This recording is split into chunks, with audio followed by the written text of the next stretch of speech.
Good morning mga ka-Zamgel. Ito po yung continuation ng pamimili natin sa Alphamart at hindi ko na nga agad naisingit sa pag-i-edit dahil nga nag-live ako kahapon. Syempre guys, gabi na nga yan at wala na sa Inay Cleo kaya kami lang talaga ni Chinchin ang mag-aayos niyan. So syempre inilagay muna natin lahat dito sa ibabaw, lahat ng pinamili natin para mas mabilis natin ma-organize. Syempre lahat yan may kanya-kanya silang mga lalagyan. So gusto ko kasi lahat ng mga pinamili ko talagang nakaayos siya lagi at hindi yung kalat-kalat na kung saan-saan na lang ilalagay.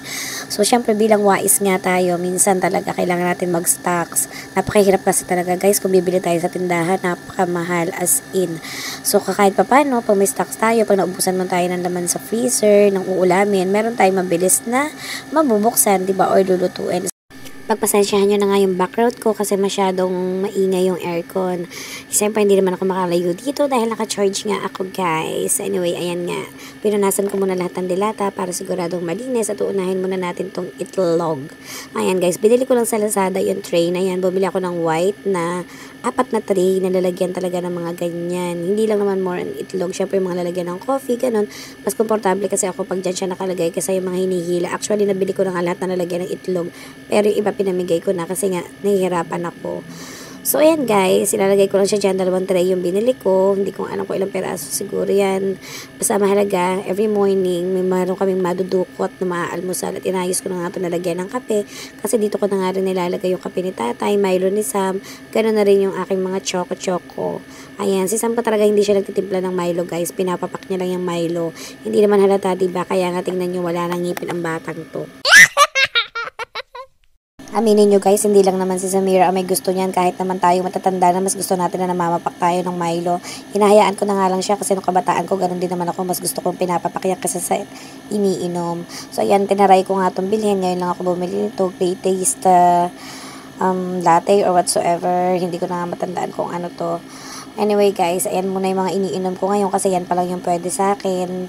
Yung mga more on chocolate, ganun lang yung pinagtsatsagaan ko. Buti nga after ilang years na nagkakape ako is talagang natanggal ko siya nung yun nga, no, na-confine ako. So, nakikinig pa rin naman ako, diba, sa doktor. So, mabait pa rin talaga ako. At ayan nga, inorganize ko na siya dyan. Para every morning, syempre, tinitimplahan ako na Ate Chinchin ng coffee. Thank you so much, Ate Chinchin.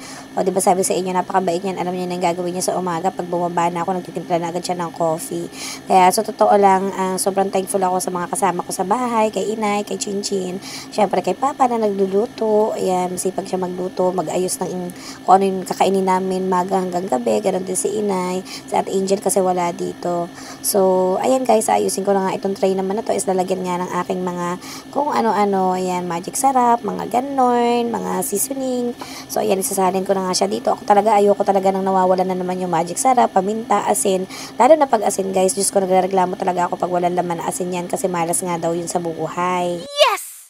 Inayos ko na nga ng mabilisan tong tray na to at ayan, punong-puno na yung kompletong-kompleto na rin. So, dito naman sa space na to, dito ko naman ilalagay lahat ng dilata. Sabi ko nga sa inyo guys, hindi naman kami lagi nakadilata.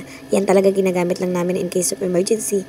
Pag talagang wala na talaga kaming maluto. At saka syempre, minsan sa madaling araw, nagugutom kami, mabilisan lang, diba? Kaysa magpa-lambot pa tayo ng karne na galing sa rep. At ayan nga, bumili na rin kami ng pansit canton, konti nga lang dahil sa Mira. At tinambakan ko na si tatay ng napakaraming Nescafe stick para nga hindi siya maubusan. At bumili na rin ako ng ibang gagamitin ko para sa akin dessert na naiisip. Ito naman si Chinchin, naglasasali na siya. Sabi ko nga sa kanya, lagi niyang i-refill yon. Binili ko na din yun guys sa Lazada. At syempre, tapos na tayo mag-ayos sa mga pagkain. Dito naman tayo sa mga sabon. Ayan, kauntian lang din naman ang binili ko. Yung mga kailangan lang namin for this week. Yung iba naman, umaabot naman 2 weeks, ganun. Kaya depende lang din talaga ang pag-grocery ko guys. Pag talagang walang-wala na. Or minsan, kung hindi pa ako maaawa kay Inay kasi wala na siyang sabon, hindi na talaga ako mag-grocery. Pinagtambak-tambak ko na nga yan dyan guys para mabilis kong paghiwalay-hiwalayin.